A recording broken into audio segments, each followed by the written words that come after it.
이러한 실정에 있는데 통일교회가 어떻게 종교를 하나로 만들 수 있겠느냐는 것입니다. 통일교회가 세계적으로 발전하는 이유. 이런 것을 놓고 볼 때 문아무개라는 사람의 머리가 좀 모자라지 않느냐고 생각하는지 모르지만 문제는 간단하다고 봅니다.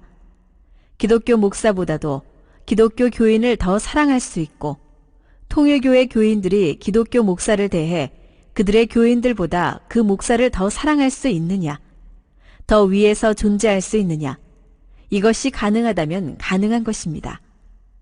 오늘날까지 통일교회는 20년의 역사를 지내왔습니다. 여러분은 통일교회에 대한 별의별 소문과 논란의 말을 듣고 있는 줄 알고 있습니다. 통일교회는 땅에서 밟혔지만 거기에서 세계적 발전을 해왔습니다.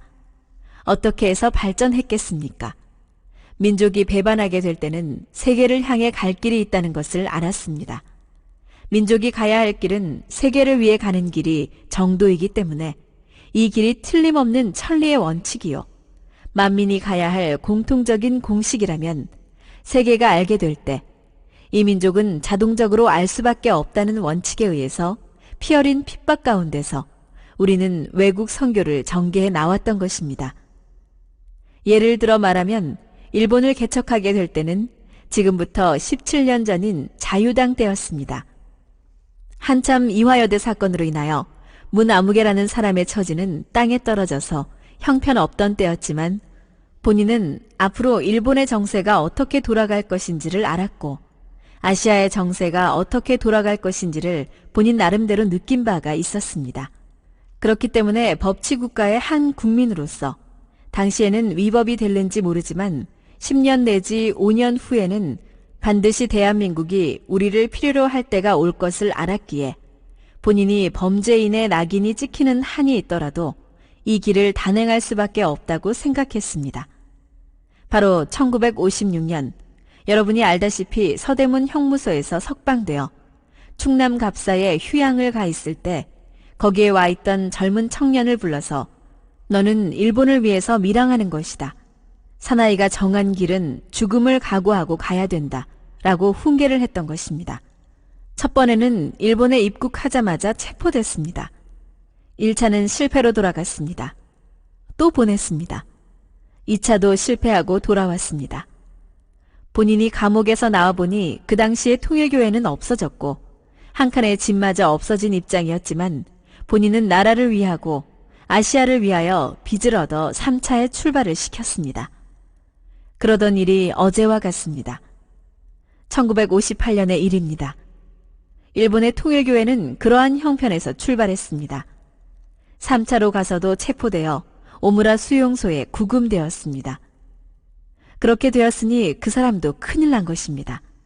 선생님과 철석같이 약속은 했는데 기반을 닦을 수 있는 신세가 아니라 영어의 몸이 되어버렸으니 누구한테 하소연하느냐는 것입니다. 하소연할 데가 없으니 간장을 퍼먹고 열이 나게 해서 꾀병을 부린 것입니다. 그래서 입원 수속을 하고 3일 동안 병원에 입원해 있다가 탈출해 도쿄로 가서 시작한 것이 일본 통일교회입니다. 지금에 와서는 일본의 자민당이 우리에게 자문을 요청하는 단계에 들어왔습니다. 그들이 국가에 중요한 일이 있으면 찾아오는데 그럴 수 있는 단계에까지 끌어올린 것입니다. 그러면서 이 원칙은 천리가 세운 원칙이요, 이 원칙대로 밀고 나가면 망하지 않는다고 가르쳤습니다. 이 원칙을 알았기 때문에 일본 통일교회의 젊은 청년, 남녀 신도들은 전국에 퍼져서 국가를 위한 통일교회가 되어야 하겠다. 아시아를 위한 통일교회가 돼야 하겠다. 더 나아가서는 세계를 위한 통일교회가 돼야 하겠다라며 활동을 하다 보니 오늘에 있어서는 일본 국내에서도 드러나게 된 것입니다. 오늘 본인이 공식 석상에서 여러분을 만나 이런 이야기를 하는 것은 20년 통일교회 역사에 있어서 처음입니다. 본인이 북미 대륙을 누비면서 섭섭하게 생각했었습니다.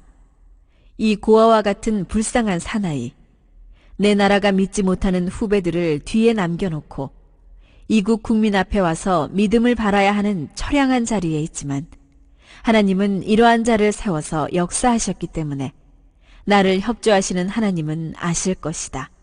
라고 하며 오로지 하나님을 붙들고 힘써 오다 보니 결과는 명실공히 새로운 창조의 역사를 초래하게 된 것을 체험하게 되었습니다.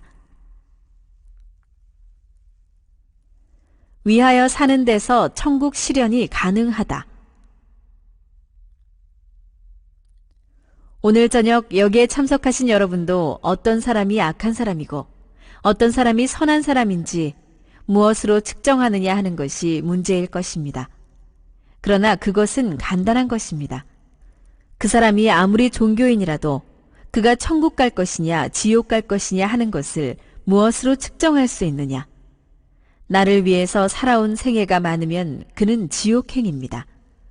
남을 위해서 산 생애가 자기를 위해 산 생애보다 1%라도 많으면 그는 지옥을 넘어서 천국을 향하는 길에 서는 것입니다.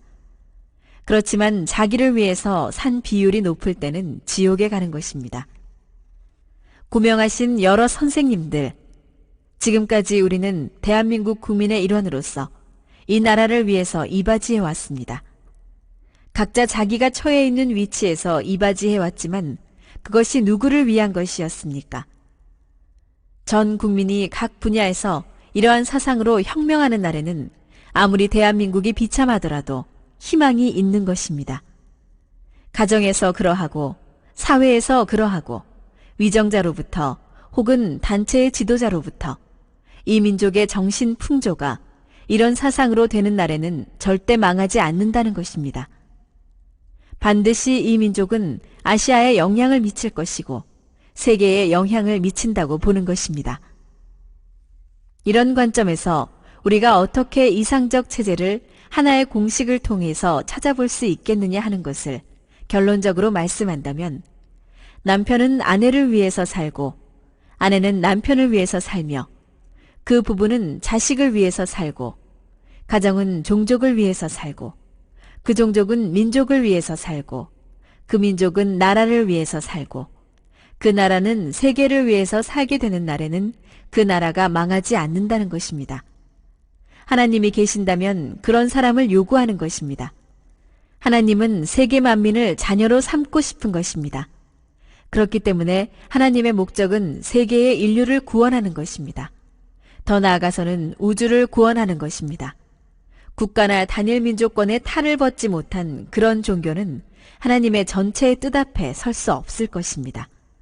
하나님은 세계를 구하는 것이 주 목적이기 때문에 그것을 구할 수 있는 가능한 단계의 차원을 어떻게 발전시키느냐 하는 문제를 생각해 볼 때 원칙은 간단합니다.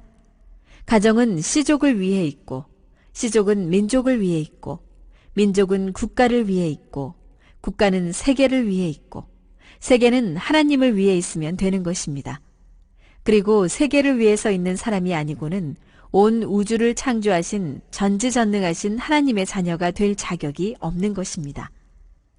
세계가 하나님을 위하는 자리에 선다면 하나님은 세계를 위하는 자리에 서는 것이요. 나라를 위하는 자리에 서는 것이요.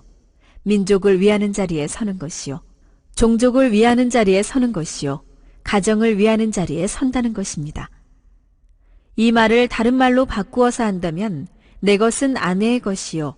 그 부부의 것은 가정의 것이요. 가정의 것은 씨족의 것이요.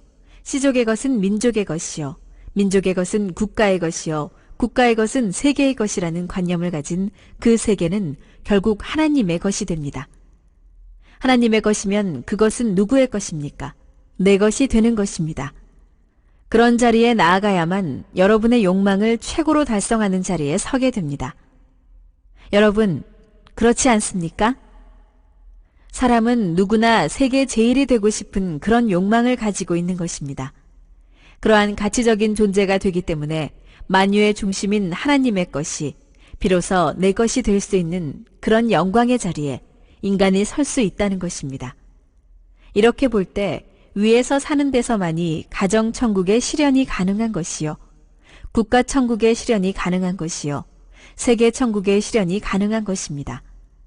이뿐만이 아니라 하나님도 인류와 더불어 행복하고 이상적인 동산이라고 하며 춤을 추고 노래할 수 있는 세계로 연결될 것입니다. 그런 것이 바로 종교가 목적하는 천국이요.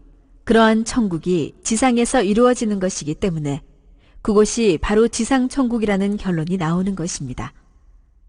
여러분, 오늘 이와 같은 만천회를 통해서 위에서 존재한다라고 하는 이 원칙을 가지고 이제 돌아가셔서 가정과 직장에서부터 그럴 수 있는 여러분이 되시기 바랍니다.